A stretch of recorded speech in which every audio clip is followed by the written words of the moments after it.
I'm Charlie Bright of Gold Derby, and today I'm speaking with Sandra Hüller, who has not one but two movies that are making their way around the Oscar circuit this year: the Justine Triet movie Anatomy of a Fall, and the Jonathan Glazer movie The Zone of Interest.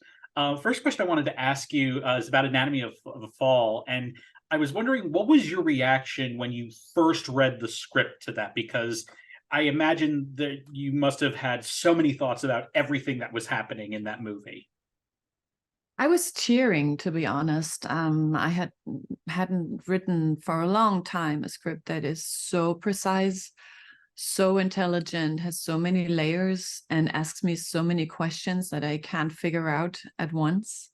A character that is so deep and complicated, not because it's good to have complicated characters, but it's like somebody that I would have to think about a lot and try to find out how they work, what this is about. So I was very, very, very, very happy to read it.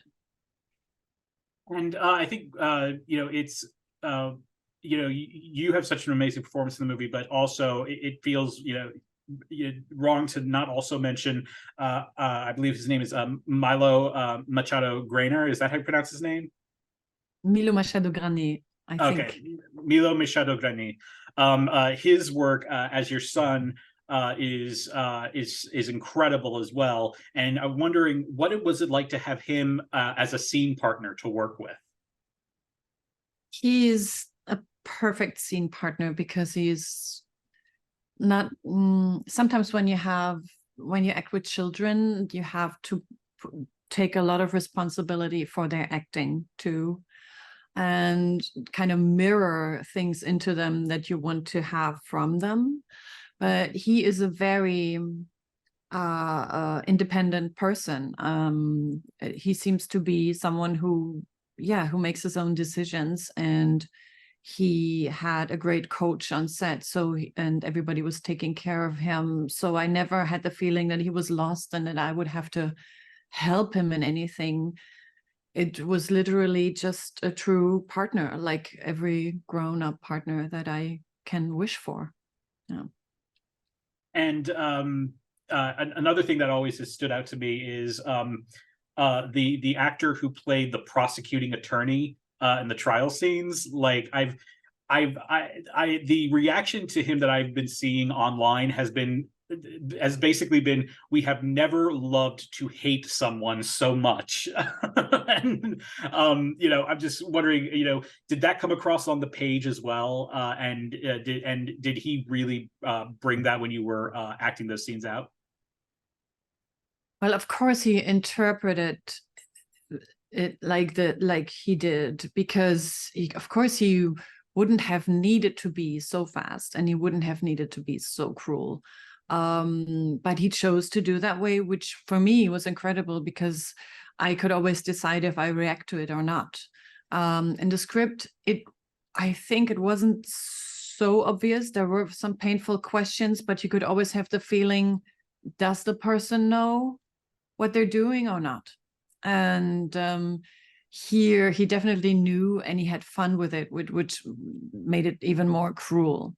I really admired him for doing it this way, and of course I had the pleasure to watch him like for a long time and see the things that he's doing. And he was like, again, so precise, so on the spot. He never made any mistake, nothing. And I would have to listen closely, because my French is not perfect, of course, to have a conversation with him, even if I answer in English. So he didn't he didn't make it easy for me, and I thank him for that. Yeah. The other thing about that stands out so much with Anatomy is the amount of ambiguity that it feels like is in there. And I was wondering if that was something was that something that you particularly liked in the way that the story was told, the way that so much is ambiguous and you really can come to several different conclusions just based on what you see in the movie? Yes, I like the ambiguity very much. Ambiguity is a word that I discovered just recently, like I don't know, 2 years ago. I didn't know about that at all, and that life gets really much more rich when you accept that it is that way. And for me, it is that way. There is no clear yes or no most of the time, or black and white, or decisions are right or wrong. There is a certain flow going on, and you just have to, just have to give in and surrender. You can shape, of course, a lot of things with decisions that you make, but so yes, I enjoyed that very much, because I think it is very human to be that way, to feel that way. And I think we tend to put things, of course, into boxes because we think it makes it easier for us, but to be honest, it doesn't. No, it never does. No. Turning now to the zone of interest. This is, I know I kind of asked this question about Anatomy, but Zone of Interest is a movie. It's a movie that I haven't been able to get out of my head since I saw it about a month ago. And I'm curious as to, did the gravity of what is portraying, what the film is portraying, come through on the page when you're reading it, or was that something that sort of became clearer once you were filming and then eventually saw the movie? That's a very good question. Well, obviously the topic of the film is very heavy, so that was clear from the beginning. And and most of people know that now because I'm talking about it. I struggled with committing. I struggled with saying yes to it, because it is so heavy, and because it requires something from an actor that is sort of beyond, that doesn't really have anything to do with acting. Especially as a German person, you have to go to places that you don't want to be. And the script, what is clear in the script is that it's not a common dramatic story on the canvas of the Holocaust, which I liked, because I feel that this is happening too much. And it honestly, it shouldn't happen, because it is something that stands out of of every story that you can tell about it. But the artistic choices that Jonathan Glazer and his team have made put it to definitely another level, like the choices of the camera work, the 10 camera system in the house and out of the house, the feeling of surveillance that we had to work with, or were lucky to work with all the time, added something that I can't even explain. The choice to set it next to Auschwitz is something that made a big difference. The choice to rebuild the house, the actual house of the Husses, the choice to grow the garden, like really, really grow a garden that you could eat from if you want to, from nothing. There was nothing when they got there and built everything. That definitely changed, added something to the script that you couldn't see in it when you read it the first time. You brought up the 10 camera system that they had. I've heard a little bit about this, but could you explain what that was, and what that process was in shooting inside that house? Yeah, so they used small cameras that could be hidden. The whole house was wired with sound and with electricity for these things. The focus pullers were sitting in the basement. There was one focus puller for 2 cameras, so there were 5 people for 10 cameras. I'm so glad that they did it, because it must have been really, really hard. That meant that if you go from one room to another, you would be covered all the time. There was no space in the house where you could hide, no space in the scene where you could hide. So even if you were, as a person, overwhelmed by a feeling, everybody would see. You could not go away from it. sometimes we saw the camera, sometimes we didn't, and also we never knew what angle they would take or what kind of cadre, how close they were, if they would zoom or if they were far away, if they would just film an ear or our feet or the things that we do with our hands or our full face or all these things. Jonathan didn't tell us, and that was fine. So yeah, you were basically just acting with your partner all the time and with the situation that you were in, the imagined situation, the historical situation, the situation with the partner. Yeah, so it was very in this moment. And as an actor, you have to be centered all the time. You can't choose a direction where you play. Also, both actors or all of them, sometimes we were 5 or 6, have the same tension all the time because the camera doesn't turn. So it's not a bit of relaxation there when it's not on you, which is sometimes really annoying because it changes the scene so much when this happens. And we never had that. It also made the days shorter because we came to the set and everything was prepared. And there were not so many changes during the day. No team was in the house except the focus people in the basement. Sometimes Jonathan came over from his directing house. Makeup wasn't in the house. There was no light in the house. We only have natural light the whole film. So there were no adjustments anywhere. It was just us with this story.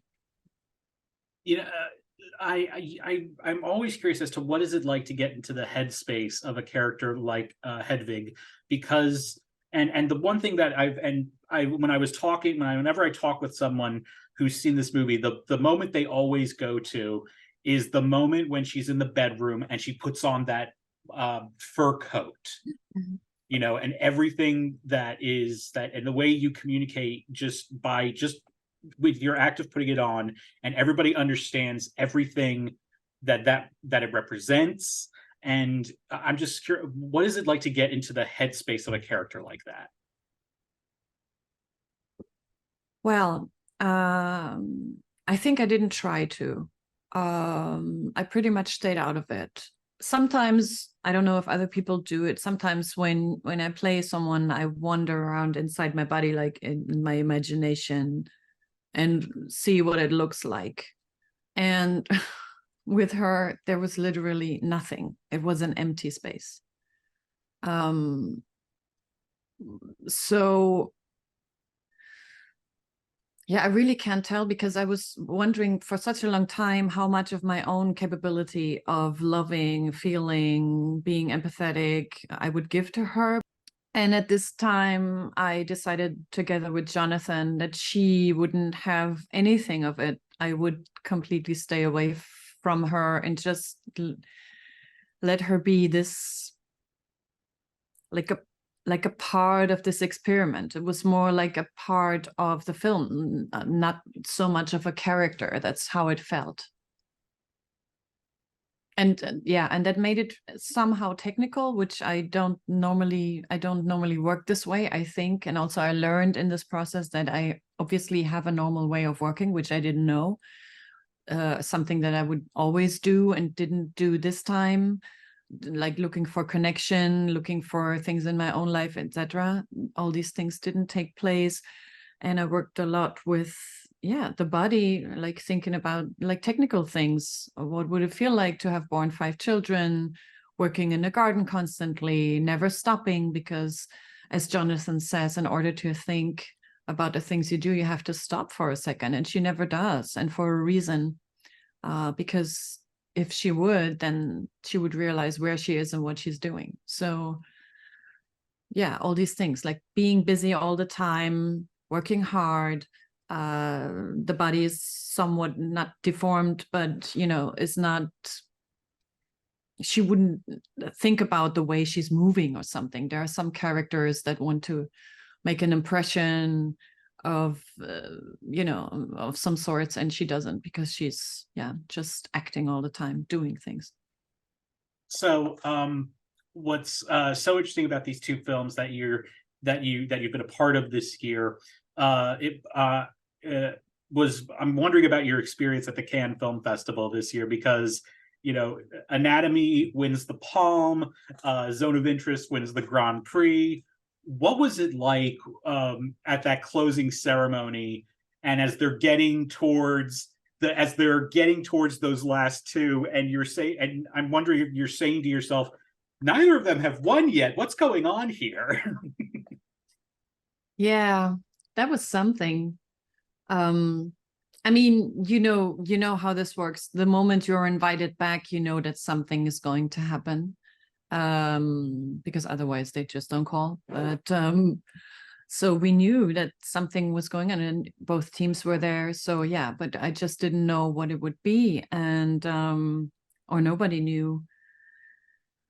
I can't. Yeah, of course, the tension was rising, and we were holding our hands in the seats. I was with the French team. Unfortunately, I couldn't be with both. I would have hoped that we would all sit together, but I feel like, yeah, it would have been my wish only. So who cares?